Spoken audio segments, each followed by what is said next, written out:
ছেলে হারানোর শোকে পড়ে এবার রাইকে যাচ্ছে তাইভাবে অপমান করলো অনির্বাণের মা। হ্যাঁ বন্ধুরা, ভিডিওতে লাইক দিয়ে দেখতে থাকুন। বাড়ি ফেরা মাত্রই রাই যখন অনির্বাণের মাকে ছেলে হারানোর কথা বলে, ঠিক সেই মুহূর্তে অনির্বাণের মা কান্নায় ভেঙে পড়ে এবং চিৎকার করে সব কিছুর পেছনে রাইকে দোষারোপ করে বলতে থাকে যে তোমার মতন একটা অপয়া মেয়ে যে বাড়িতে যাবে, যে ছেলের জীবনে যাবে, সেই ছেলের জীবনটা এরকম করে তছনছ হয়ে যাবে।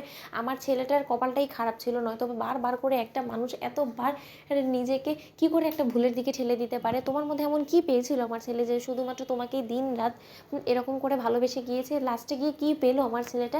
এই কি ওর পরিণতি হওয়ার কথা ছিল? এরকমভাবে নির্মমভাবে ওর নিজের প্রাণটা হারিয়ে ফেলবে, সেটাই কি ওর ভবিতব্য ছিল? শুধুমাত্র তোমার কারণে আজকে আমরা আমার ছেলেটাকে হারিয়েছি। আজকে আমাদের ছেলেটা আমাদের বুকে থাকতো, আমাদের কাছে থাকতো, আমাদের ছেলেটা হয়তো বা নিজেও কোনোদিনও ভাবেনি যে এরকম করে ওকে হঠাৎ করেই অকালে মরে যেতে হবে। কারণ ও তো জানতো না যে তোমার মতন একটা সর্বনাশী মেয়েকে যখন ও একবার নিজের জীবনে ঠেলে দিয়েছে, তাহলে সেই জীবনে ওর আর কোনো মতেই সুখের মুখ দেখা হবে না। কিন্তু তা সত্ত্বেও অনি বারবার করে আমাদের সকল কথা অমান্য করে চেষ্টা করে গিয়েছে যাতে ও তোমাকে খুশি রাখতে পারে। কিন্তু ও তো এটা জানতো না যে তোমার মতন একটা সর্বনাশী মেয়ে ওর কতটা সর্বনাশ করার জন্য ওকে এতটা দূরে নিয়ে গিয়েছে। কেন নিয়ে গিয়েছিল আমার ছেলেটাকে ওখানে? নিশ্চয়ই তোমার এর পেছনে বদ কোনো উদ্দেশ্য ছিল। তুমি কি মনে করছো যে সকলের কাছ থেকে তুমি গোটা বিষয়টা আড়াল করতে পারলে, আমার কাছ থেকে তুমি আড়াল করতে পারবে? কোনো মতেই না। কারণ আমি খুব ভালো করে বুঝতে পেরে গিয়েছি তোমার যদি কোনো উদ্দেশ্য নাই থাকতো তাহলে তুমি এতটা দূরে আমার ছেলেকে কেন নিয়ে যাবে বলো তো?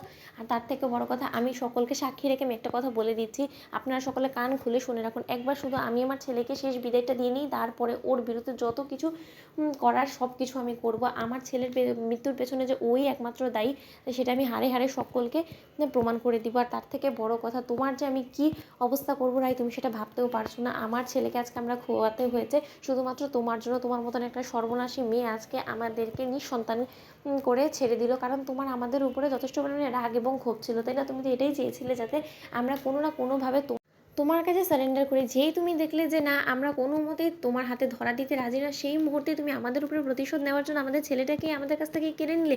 এরকম একটা নোংরামো তুমি করতে পারলে? সত্যি আপনাদের গোটা পরিবারটাকে দেখে না আমি জাস্ট স্তম্ভিত হয়ে যাই যে আপনারা এত বড় দুঃসাহস কী করে দেখালেন যে আপনার মেয়ে আমার ছেলেকে মারা সত্ত্বেও আপনারা আবার সেই মুখ দেখানোর জন্য আমার বাড়ি অবধি এসেছেন। একটা কথা আপনারা মাথায় রাখবেন যে এই যাত্রায় আপনারা যত কিছু করে ফেলুন না কেন, আপনার মেয়েকে কোনো মতেই আর সুস্থ সবলভাবে বাড়ি ফিরিয়ে নিয়ে যেতে পারবেন না। কারণ আপনার মেয়ের জায়গা একটাই, এবং সেটা হলো গিয়ে জেল। ওকে যদি আমি হাজতবাস না করাচ্ছি তাহলে আমার নামও সোহিনী নয়। ঠিক সেই সময় নীলু বলতে থাকে যে একদম ঠিক হবে দিদিভাই, তোর আসল জায়গা জেলই।